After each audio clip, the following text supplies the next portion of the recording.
Reggie Littlejohn is president of Women's Rights Without Frontiers, an international coalition that opposes forced abortion and sexual slavery in China. So Reggie, thank you so much for joining us here at Accuracy Media. Well, thank you so much for having me. So as a huge advocate for justice and women's rights, talk to us about China's one-child policy. You know, what is it and how do you feel about this whole situation? Well, I'm an attorney. I'm a complex commercial litigator, but I also represented Chinese refugees in their cases for political asylum in the United States. And my first case was a woman who had been forcibly sterilized. This was in the mid-90s. So at that time, I knew China had a one-child policy, but I really did not know that it was enforced through forced abortion, forced sterilization, and infanticide.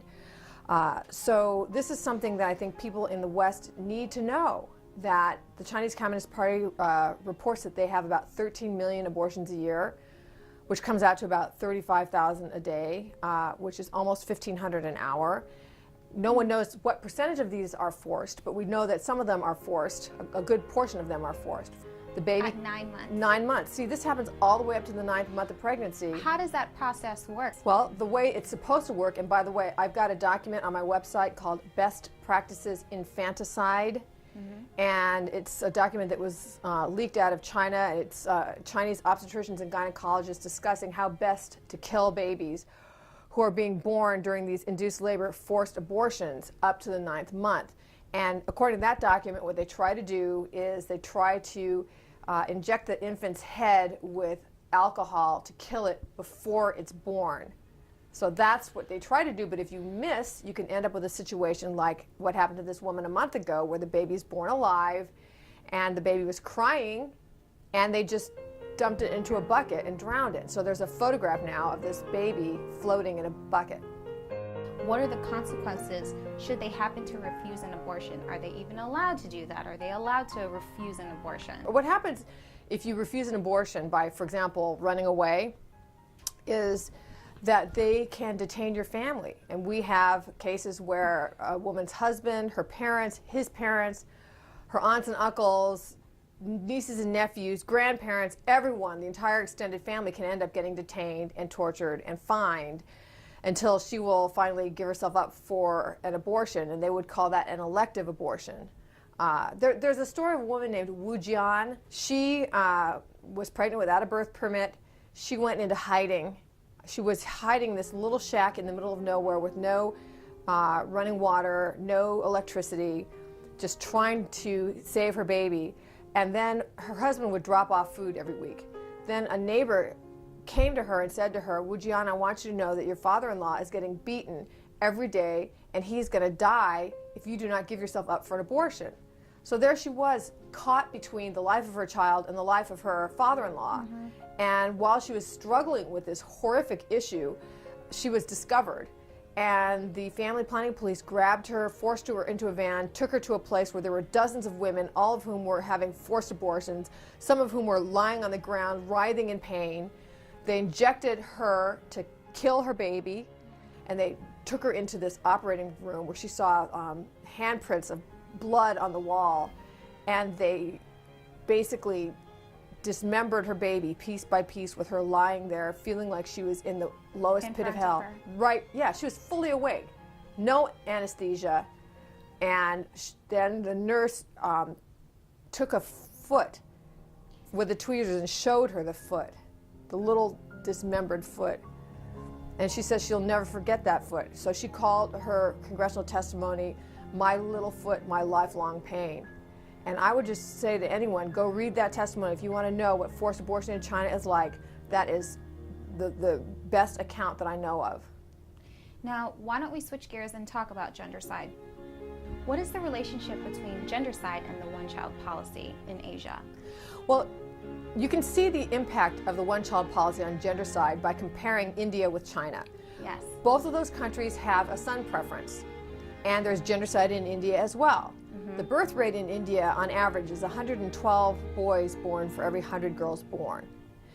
The birth rate in China is 120 boys born for every 100 girls born. So there's an 8-girl difference between India and China, and that is the difference that's made by the one-child policy. So even though they have equal son preference, in China, because you can only have one child, or under certain circumstances 2 children, okay, that people feel that they must have a boy. And so that's why it's even more pronounced in China than it is in India.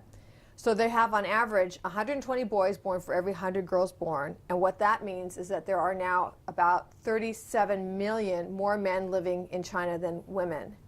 That's true. And what that's doing is it is driving human trafficking and sexual slavery, not only within China, but from the surrounding nations as well. Currently, it's legal in the United States to abort a child for any reason, including if she is a little girl. I know that you believe that this should be banned, but what can we do to abolish this? How can others help in preventing gendercide from becoming prevalent? Well, there is a bill that's before Congress right now called PRENDA, the Prenatal Non-Discrimination Act. PRENDA, P-R-E-N-D-A, and that would ban sex-selective abortion, that a doctor cannot knowingly perform an abortion that is because the fetus is a girl. So that is something that is actually being debated right now in Congress. It's a live bill. I want to go back a little bit and talk about the blind activist Chen Guangcheng. You actually spoke to him this morning with Voice of America. So how did that conversation go? Well, that was one of the most thrilling moments of my entire life. Mm-hmm. I have been working for Chen, or not working for him, but advocating for him, you know, for 4 years and almost full time for like 2 years. And here I was talking about him on Voice of America, and I'm going to be testifying concerning his situation in the U.S. Congress tomorrow. And then all of a sudden they say a call is coming through from Chen Guangcheng himself. And I couldn't believe it. And Chen said, look, I want to thank you for all that you've done, for your years of hard work on my behalf. I didn't even know he even knew who I was. Oh my goodness. Because I don't speak Chinese. I don't have a way to communicate with him at all. He has to, though, because you shed so much light on his story. We know that he is trying to stop forced abortion, but tell us more about what's going on with him. Well, Chen, I think, is the most admirable person in the world. Now, right. I might have a slightly biased opinion, but I just think he is the most noble character. I agree. And his wife as well. And he was born sighted but became blind as a young child. Didn't get any formal education until I believe he was 16, but then was able to get himself educated as they call them a barefoot lawyer. He doesn't have like an official law degree or a law license, but he knows enough to really advocate for human rights. So he started out advocating for people who are disabled, disability rights, because he was disabled, blind, but and nobody had a problem with that. But then when he started trying to advocate for the women who are getting forcibly aborted and forced sterilization, then he got into a whole lot of trouble. Right. And he documented that there are tens of thousands of women, or there were in 2005, tens of thousands of women who were either forcibly aborted or forcibly sterilized, up to 130,000 women in 2005, just in his one city, Linyi City. And he was actually filing lawsuits on some of their behalf, like representing them. And for that, he was nominated for the Nobel Peace Prize. Right. He was named by Time magazine as one of their 100 most influential people in the world, mm-hmm. But he was also slammed in jail by the Chinese Communist Party, and he was there for 4 years and 3 months. Tortured, denied medical treatment. And then when he came out into house arrest. He said that he went from a smaller jail to a larger jail, which was his home. But they had, 66 people surrounding him, 22 every 8 hours, just making sure that he didn't leave that house. Surveillance cameras, searchlights all over his house all night. They cut off his village, and then he miraculously escaped. Will he be allowed to leave China? Well, it depends on which government you ask. I mean, our government has said that they want him to come. Right. But will the Chinese government allow him to leave? That's the big question. And we don't know. I mean, they said that he can apply for a visa to study abroad just like any other citizen. Mm-hmm. They have not told him that they will grant it.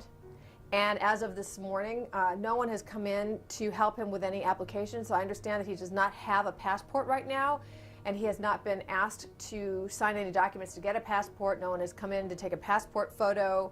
So we don't know whether they are simply expediting this behind the scenes and all of a sudden they're going to say, here's your ticket, get on the plane, or whether actually they're slowing this down with the intent of not letting him go. We don't know. Thank you so much for your time. Thank you so much for having me.